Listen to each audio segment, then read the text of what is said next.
Good morning, students. I am Meena Kumari from Motilal Nehru Public School. Today I will teach you another questions related to exercise 2.5. Question number 19. A laborer was engaged for a month 30 days. Month में कितने days है यहाँ 30 days हैं. On the condition that he will receive rupees 120 each day he works, and will he find rupees 20 each day he is absent. At the end of the month the laborer received rupees 2760. How many days did he work?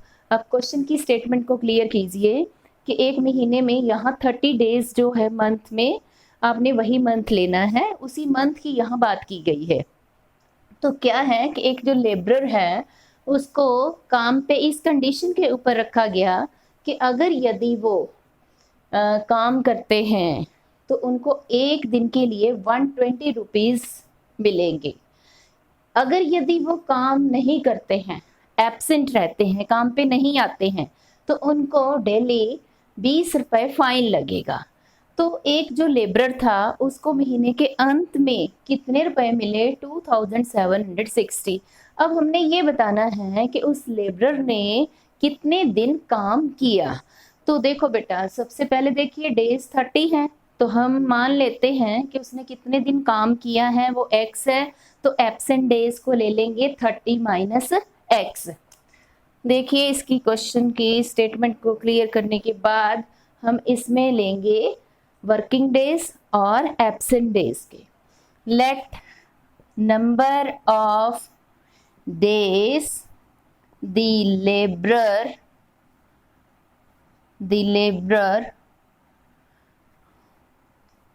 let number of days the laborer work. Labourer ने, जो मजदूर था, उसने कितने दिन काम किया x. जितने दिन काम नहीं किया उसको ले लेते हैं. टोटल डेज 30 हैं, 30 में से जितने दिन काम किया उसको हम माइनस कर देंगे तो हमारे पास वो डेज आ जाएंगे जिन दिनों उसने काम नहीं किया. तो number of days the labourer does not work, जितने दिन उसने काम नहीं किया वो बन गए 30 माइनस x. यहाँ तक बेटा आपको क्लियर हुआ कि इसमें ये कंडीशन कैसे आई आपके पास. अब हम ये देखेंगे कि अगर यदि वो x दिन काम करता है तो उसको कितने रुपए, एक दिन के लिए कितने रुपए मिल रहे हैं? 120 मिल रहे हैं. तो x डेज के लिए उसको कितने रुपीस मिलेंगे? 120 इंटू x. इतना क्लियर हो गया. अगर यदि वो एक दिन पे काम पे नहीं आता है तो उसके 20 रुपए कटेंगे.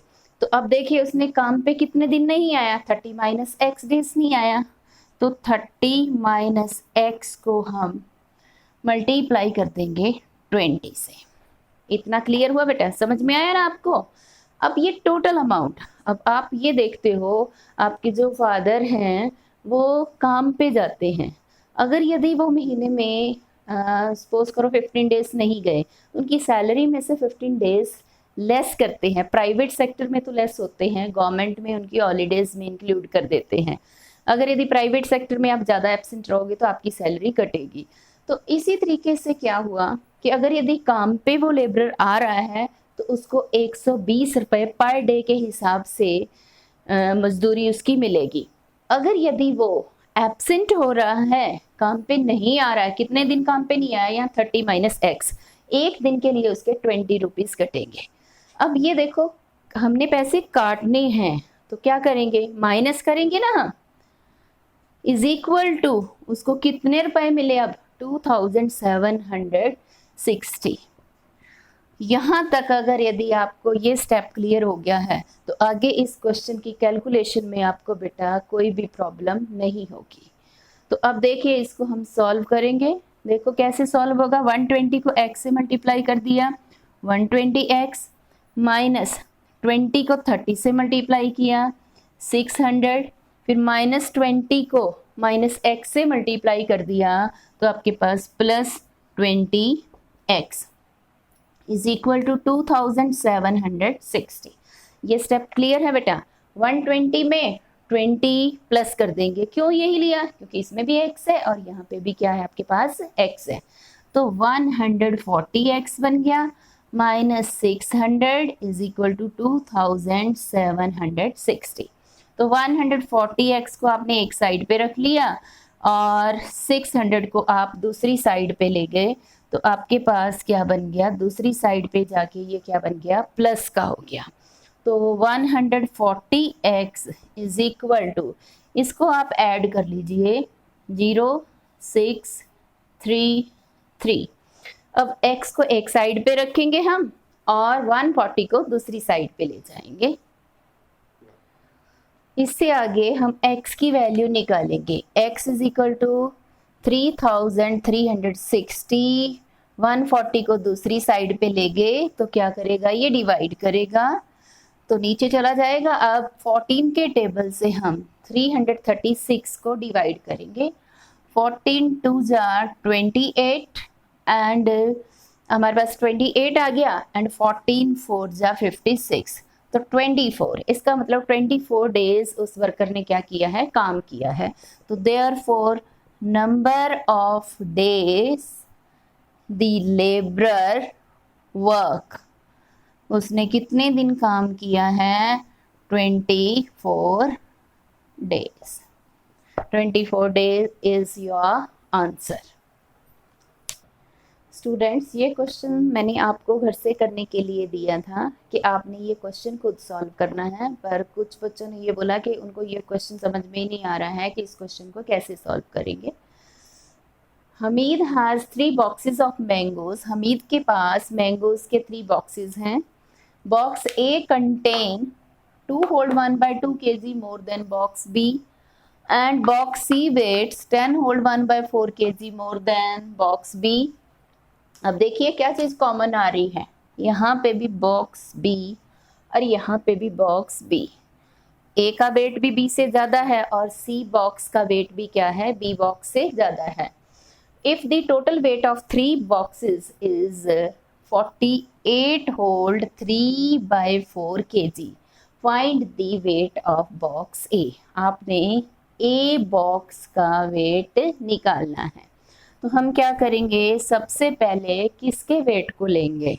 अगर यदि हम बॉक्स B के वेट को x ले लेते हैं, लेट वेट ऑफ बॉक्स, आपने B ले लिया, उसका बॉक्स का वेट ले लिया x kg, तो आपके पास A बॉक्स का वेट क्या बना?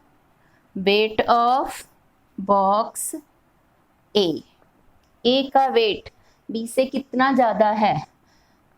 आपके पास दिया हुआ है बेटा 2 होल्ड 1/2 kg, तो 2 होल्ड 1/2, इसको सॉल्व कर लीजिए x प्लस 5/2 kg। ये आपके पास A बॉक्स का वेट बन गया। अब हम ले लेते हैं weight of box C box का वेट ले लेते हैं। C बॉक्स का जो वेट है फिर से B बॉक्स से कितना ज़्यादा है? 10 होल्ड 1/4 kg, तो x प्लस 10 होल्ड 1/4, इसको भी सॉल्व कर लीजिए। 10 प्लस 41/4 kg। यहाँ तक क्लियर हो गया बेटा? आपके पास ये तीनों बॉक्सेस का वेट आ गया। अब तीनों का टोटल वेट कितना दिया है? 48 whole 3/4 kg according to question. तीनों बॉक्सेस के वेट को ऐड कर दीजिए। x plus 5/2 plus x plus 41/4 is equal to 48 whole 3/4। अब देखिए बेटा x 3x बन गए plus 5/2 plus 41/4 is equal to 195/4। इसको भी आपने सॉल्व कर लिया। अब आपके पास क्या बना? या तो इस पार्ट को पहले सॉल्व कर लीजिए या 3x इधर ही रख लीजिए। 195/4 माइनस 5/2 माइनस 41/4।